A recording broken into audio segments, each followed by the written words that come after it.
Hello, thank you very much for joining us once again in this program.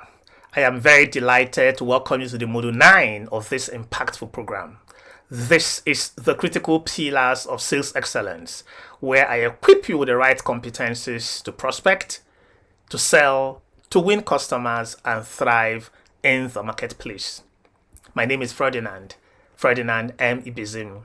I am your sales coach and your co-pilot, and together we shall arrive at our desired destination. That destination is called achieving your sales targets and exceeding revenue goals.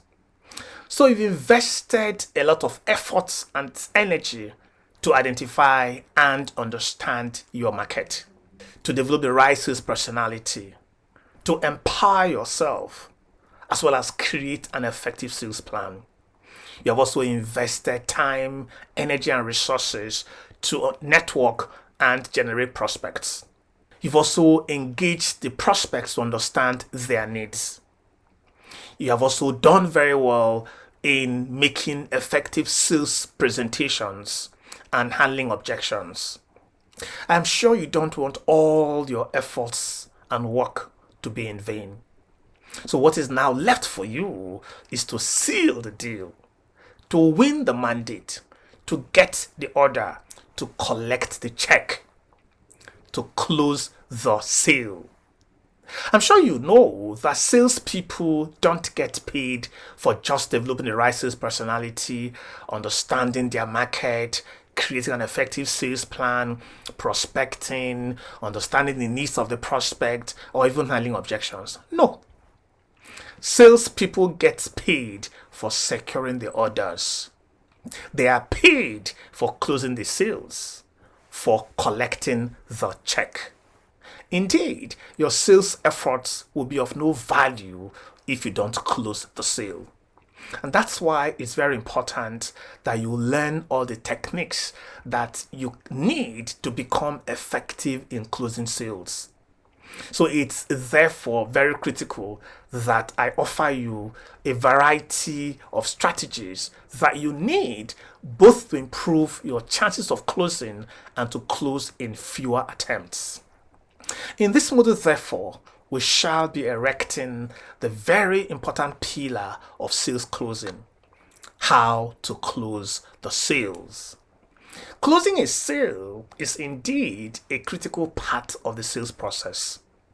And there are various techniques that you can use to effectively persuade and encourage the prospect to make a purchase. But before we go into those various sales techniques, let me share some strategies that will improve your chances. The first strategy is that you need to work with the prospect carefully and skillfully throughout the sales process. Only then will you arrive at the final stop, which is closing. So closing is a process that starts from the time you engage the prospect, from the time you greet the prospect. Number 2, start the closing process as soon as you can. However, please note that timing is everything. Your chances of closing the deal will be greatly enhanced if you do it at the appropriate moment. So the idea is to always look for signals that suggest that the prospect is ready to give you the okay sign. For example, you notice a change in the body language of the prospect, such as leaning forward, smiling, nodding, and so on. Another signal can be when the prospect asks you some appropriate questions, such as, when do I have to pay? When can I take delivery? Can I get it in gray color? Now, those are all signals that signpost readiness for closure. The third strategy is that you must watch out carefully for buying signals. Because if you attempt to close before the prospect is ready, it can lead to anger and distrust. Buying signals come in many forms. The most important are keywords like, when can I get the delivery? When can I start operating the account? Or even actions like the prospect trying out a product for the second or third time, especially after previously saying that they didn't like that product. The fourth thing is to ask for the order. Always find out where you stand by getting feedback from the prospect. For example, you can say, let me fill the form so you can sign. Or, let me give you an invoice, sir. Or even, can we summarize the terms of this order?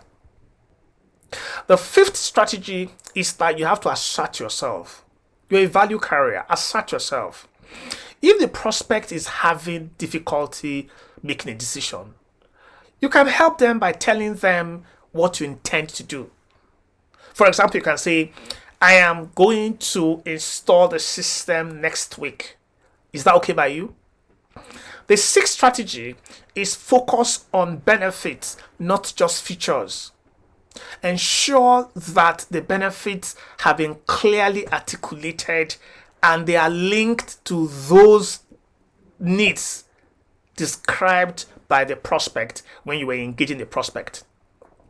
The more measurable the benefits are, the more compelling your case will be. For example, suggest, if we proceed today, I will ensure that I work within your budget. The seventh strategy is, remember to always trade benefits. Show how you and the prospect can gain from agreeing now. You can say, if we can deliver the extra dozen, we'll be able to reduce your cost by 15%. Shall we go ahead, sir?